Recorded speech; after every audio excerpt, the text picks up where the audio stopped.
So this is where the birth of a PTAC occurs, huh? That's right. This is the beginning of the assembly line where we build our package terminal air conditioners. Our competitive advantage is the fact that we do assemble this product in the United States. We can build any style a customer wants, short lead times, anything you want. Well, hey, let's take a look at the line. One of the other keys to being competitive is the whole concept of lean manufacturing. Right. Lean manufacturing is elimination of waste. You notice what this operator is doing. He's building the shipping base pan. That's what we build the PTAC in. And if you think about it, we build it in the shipping base pan. When the PTAC's complete, gets to the end of the line, we don't have to transfer it into the base pan. It's already there. Right, you're saving steps. Saving steps, saving money, keeping the cost down, staying competitive. That's great. So this is the very first step. You start with the box and you go from there. You got it. Wow, that's great. All right, Bill, what are we looking at here? Okay, what we're building right now is heat pumps. Right. A heat pump is a unit that'll heat or cool with Right. the refrigerant system.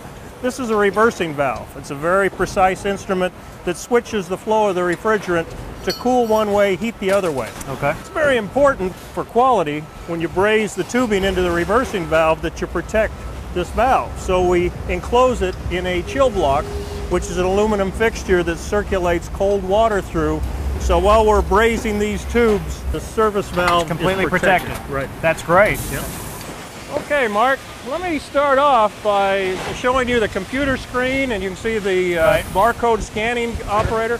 That's part of a system we call critical component scanning. Every critical component that goes into our product gets scanned. The scanning is tied to the proper bill of material. When she scans the serial number and the compressor, it tells her two things. One, it tells her that compressor is the right one to go in the unit. Right, that's very important. Very important. The other is we have traceability. We have the serial number of that compressor tied to the serial number of our unit. You notice we have online printing of the serial plate. Sure.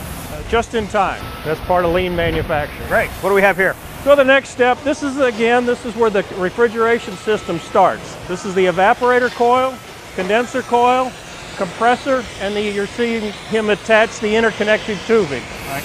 In the cooling mode, the evaporator coil is cold, so it cools the inside of the room. In the heating mode, the evaporator coil is warm and heats the inside of the room. You can see all of the fixtures. Remember the tubing that was made on the first step? Sure. They're all put in fixtures so the tubes fit just the way they're supposed to fit. A couple things I want to show you here, Mark. This is the indoor blower. It's a tangential wheel blower with the wide vanes. It makes very little noise. What's the biggest disturbance you have in a hotel room? The noise of a PTAC, right? We want to think we've got the quietest PTAC in the industry because of that design.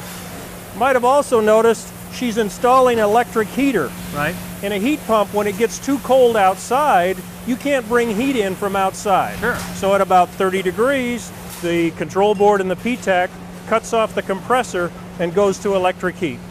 Automatically. You don't have to do anything about it. Well, that's good. And the last thing I want to show you is the torque to attach this blower motor for that fan is critical. You see this gun here? Oh, that's fancy. This is not just a regular gun. This is a gun that is hooked to a computer with a computer screen up over there. We record all the torque values. If that torque value is not where it should be, that screen would go red, and we knew we would not have the adequate torque on the unit. Wow. Quality, very important. Technology is helping us on quality.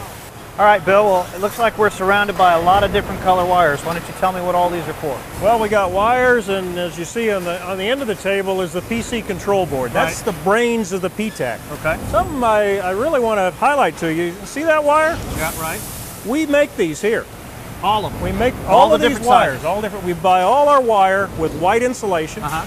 We have wire making machines that actually run this through an ink that colors it the right color, cuts it to the length it's supposed to be, and automatically puts terminals on the wire.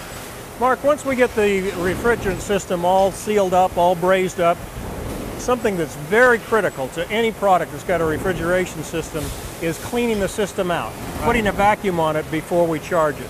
In order to do this on this high volume line, you see we've got a carousel of vacuum pumps.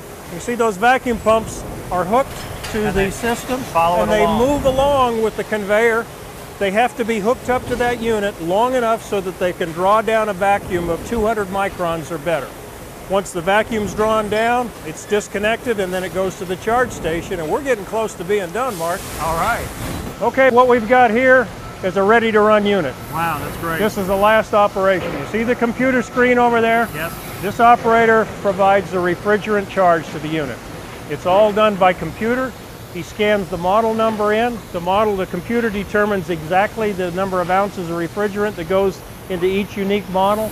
It charges it, and then he uses this ultrasonic cut-off sealer that cuts off the copper process tube and actually welds it closed so we don't have a leak. All in one step. All in one step.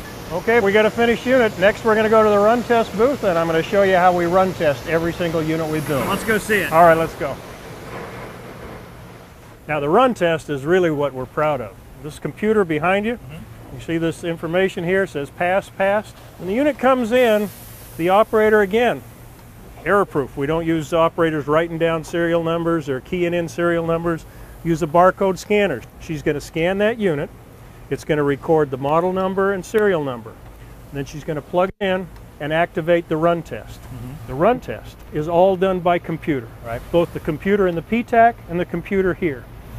The parameters that that unit has to perform at are preset by manufacturing engineering and product engineering, and they're all stored by a unique model number in the run test. So as it goes through this run test, if all the data going into that computer meets the parameters, if the right amount of current is being drawn when the compressor's on, if the right amount of current is being drawn when the fan's on, then it gets a passed run test. Every single unit has to go through a run test, and it has to get a passed run test record in the data file or it cannot ship.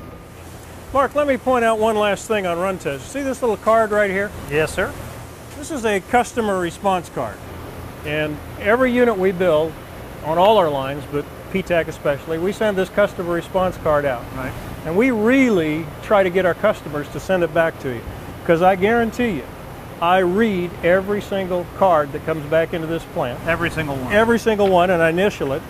And then I circulate it through my manufacturing people, the product engineering people, because quite often we get input from our customers on how to improve our product. So let me guess, in this room you completely test every single unit for leaks. Hear that sound? I do. She's calibrating her leak tester, making sure that it will sense the refrigerant. And then on the other side, we test the condenser coil. On this side, we test the evaporator coil. Nothing is more detrimental to a product than a leak. And we even do one more inspection. We actually put a leak sniffer in the box in the warehouse before we ship them. But the real key is nothing's more important than having a good quality product.